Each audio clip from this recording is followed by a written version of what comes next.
ইরানের সর্বোচ্চ নেতা আয়াতুল্লাহ আলী খামেনির মৃত্যু থেকে শুরু করে সিরিয়ার আসাদ কিংবা ভেনেজুয়েলার মাদুরো, মিত্রদের একের পর এক পতনে এক কঠিন সংকটে ভ্লাদিমির পুতিন। একসময় যিনি পশ্চিমাদের বিরুদ্ধে হুঙ্কার ছাড়তেন, আজ তিনি কেন মুখে কুলু পেটেছেন? খামেনির মৃত্যুকে হত্যাকাণ্ড বললেও ঘাতকের নাম নিতে কেন ভয় পাচ্ছেন পুতিন?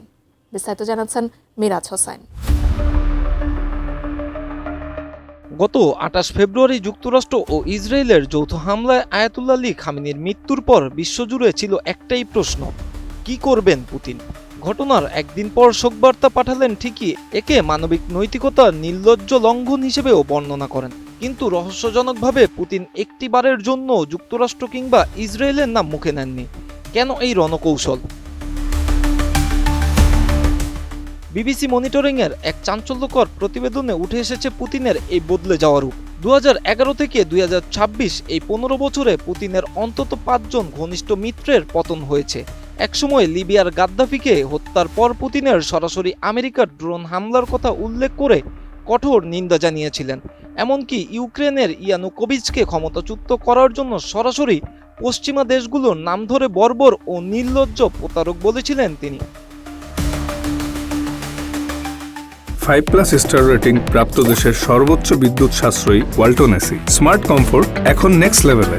কিন্তু সময় বদলাতে শুরু করে ২০২৪ সাল থেকে। সিরিয়ার বাশার আল আসাদের পতন হলে পুতিন তাকে মস্কোতে আশ্রয় দিলেও প্রকাশ্যে কোনো নিন্দা জানাননি। এমনকি গত জানুয়ারিতে মার্কিন বাহিনী যখন ভেনেজুয়েলায় মাদুরোকে গ্রেপ্তার করে নিয়ে গেল, তখনও ক্রেমলিন ছিল পুরোপুরি নিশ্চুপ। রাশিয়ার পররাষ্ট্র মন্ত্রণালয় প্রতিবাদ জানালেও পুতিনের মুখ থেকে আসেনি একটি শব্দ।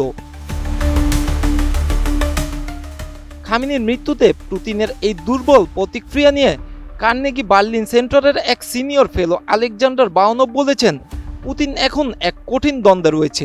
একদিকে ইরানের সাথে কৌশলগত চুক্তি, অন্যদিকে ডোনাল্ড ট্রাম্পের সাথে অর্থনৈতিক সহযোগিতার শেষ আশাটুকু বাঁচিয়ে রাখা।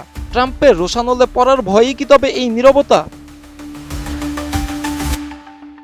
নির্বাসিত সাংবাদিক একেতেরেনা কোদ্রেকাজ্জে মনে করেন, ভ্লাদিমির পুতিন একটি কঠিন পরিস্থিতিতে রয়েছেন। তিনি আগের মতো প্রকাশ্যে যুক্তরাষ্ট্রকে আক্রমণ করতে পারছেন না, তবে নীরবতাও দুর্বলতার অন্যতম লক্ষণ বলে উল্লেখ করেন তিনি। ২০১১ সালে মার্কিন সিনেটর জন ম্যাকেইন বলেছিলেন, পুতিনের পরিণতিও গাদ্দাফির মতো হতে পারে।